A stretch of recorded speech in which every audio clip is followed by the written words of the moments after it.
மதசார்பற்ற ஜனநாயக கூட்டணிக்கு தமிழர் தேசம் கட்சியினுடைய முழு ஆதரவை தெரிவித்திருக்கிறோம். தபால் தலை வெளியிடுவதற்கு ஒன்றிய அரசை தொடர்ந்து வலியுறுத்திய தமிழக முதல்வருக்கு நன்றி தெரிவித்தோம். தலைமை நிர்வாகிகள் சார்பில் திருச்சியில் பேரரசர் பெரும்பிடுகு முத்திரையருக்கு மணிமண்டபத்துடன் கூடிய சிலை அமைத்த மாண்புமிகு தமிழக முதல்வர் அவர்களுக்கு தமிழர் தேசம் கட்சி சார்பில் நன்றியை தெரிவித்துக் கொண்டோம். அதேபோல் மதுரை தென் மாவட்டத்தில் மதுரையில் பேரரசருக்கு சிலை அமைத்து அதனை திறந்து வைத்த துணை முதல்வர் அவர்களுக்கும் தமிழர் தேசம் கட்சி சார்பிலும் வீரமுத்தரையர் முன்னேற்ற சங்கத்தின் சார்பிலும் எங்களுடைய நன்றியை தெரிவித்துக் கொண்டோம்.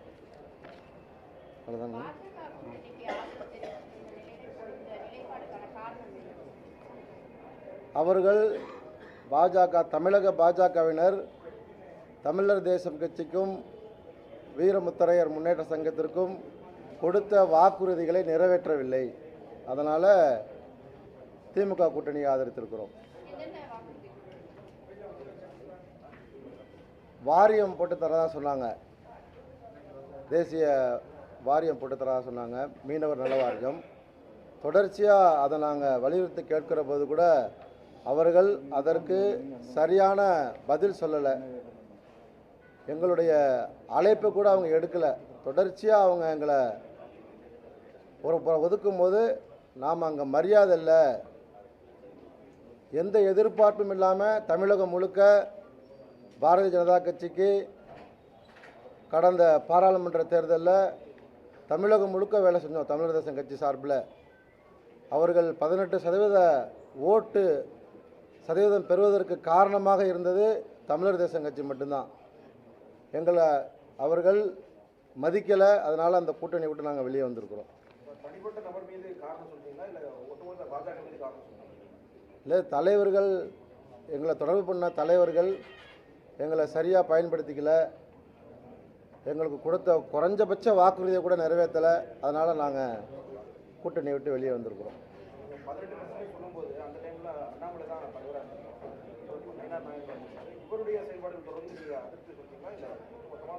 அப்போலிருந்து எல்லாருடைய நிலைப்பாடுகளுமே ஒரு 10 தடவை ஃபோன் எடுத்தால் ஒரு தடவை ஃபோனை எடுப்பாங்க. இதே நிலைமை நீடிச்சிச்சுன்னா மரியாதை இல்லாத இடத்துல இருக்கக்கூடாது அப்படின்னு முடிவு பண்ணி தான் நாங்கள் திமுக கூட்டணி ஆதரவு தெரிவிச்சிருக்கிறோம். தேர்தலில் போட்டியிடுறதுக்காக தொகுதிகளை கேட்டிருக்கோம். நிச்சயமாக போட்டியிடுறதுக்கான வாய்ப்பை கொடுக்குறதா உறுதி கொடுத்துருக்குறாங்க.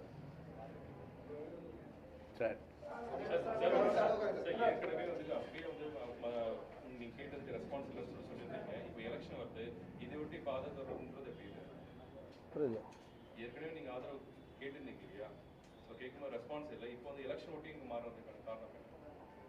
இல்லை, நம்ம நிலைப்பாட்டை இடையிலே நம்ம மாற்றிக்கிட்டோம்.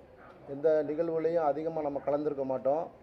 நம்ம கட்சி சார்பான நிகழ்வுகளை மட்டும்தான் நம்ம கவனம் செலுத்தணும். இப்போ மாநாட்டுக்காக ஒரு 3000 கிராமங்களுக்கு தொடர்பு பண்ணி 3000 கிராமங்களுக்கு நேரடியாக போனோம்.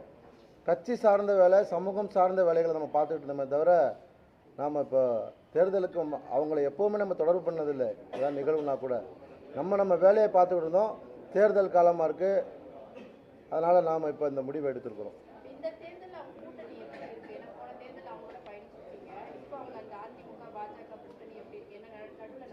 இன்னும் 2 மாத காலம் இருக்குது, அப்போ தானே சொல்ல முடியும். இப்போ எப்படி அதெல்லாம் சொல்ல முடியும்? 2 மாத காலம் இருக்குது.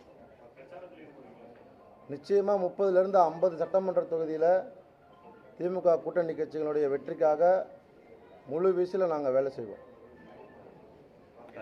இந்திய கூட்டணியில் ஒரு சிறிய கட்சியாக நீங்கள் போய் சேர்ந்தீங்க, அவங்க முக்கியமான கட்சிகளுக்கு தான் முக்கியத்துவம் கொடுக்குறாங்களா? ஒரு குறிப்பிட்ட அமைப்புகளுக்கோ இல்லை குறிப்பிட்ட ஒரு சிறிய கட்சிகளாக போகக்கூடிய மரியாதை இல்லை அப்படின்ற மாதிரி பார்க்குறீங்க? இல்லை, நாம் சிறிய கட்சியில் தமிழகம் முழுக்க போன பாராளுமன்ற தேர்தலில் நல்ல வேலை செஞ்ச ஒரு அமைப்பு கட்சி தான் தமிழர் தேசம் கட்சி. எங்களுக்கு பேக் போனால் வீரமுத்தரையர் முன்னேற்ற சங்கமும் ஒரு சங்கமத்தை ஆரம்பித்து தான் அங்கே வேலை செஞ்சுருக்கோம். 18% வாக்குகளை பாரதிய ஜனதா கட்சி வாங்குறதுக்கு பெரும் பங்காற்றுனது தமிழர் தேசம் கட்சி தான், அதனுடைய பொறுப்பாளர்கள் தான். அதனால் சிறிய கட்சியில் நாமளும் ஒரு வலுவான அமைப்பு தான் தமிழகத்தில். அதாவது கட்சிகளுக்கு மரியாதை இல்லை அப்படின்ற மாதிரி நினைக்கிறீங்களா? இல்லை, ஏதாவது ஒரு விஷயமா நம்ம பேசுகிறோன்னு சொன்னால் அவங்க அதுக்கு உரிய மரியாதையை கொடுக்கணும். குறைந்தபட்சம் அந்த மரியாதை கூட அங்கே இல்லைங்கும் போது நம்ம எந்த எதிர்பார்ப்பும் இல்லாமல் தான் நம்ம வேலை செய்கிறோம். குறைஞ்சபட்சம் அந்த முக்கியத்துவம் மரியாதை இல்லைங்கும் போது மரியாதை இல்லாத இடத்துல நாம் எதுக்கு இருக்கணும் அப்படிங்கிறதுக்காக தான் நம்ம வெளியே வந்திருக்கிறோம்.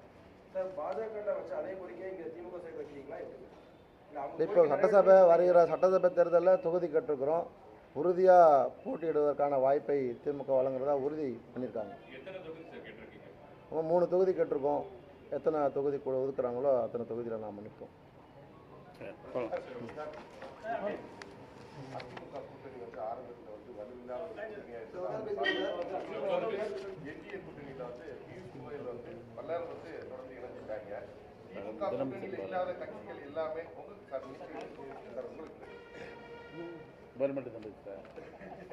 போலாமா? ஓகே, எடுத்துக்கோங்க. பார்த்துக்காம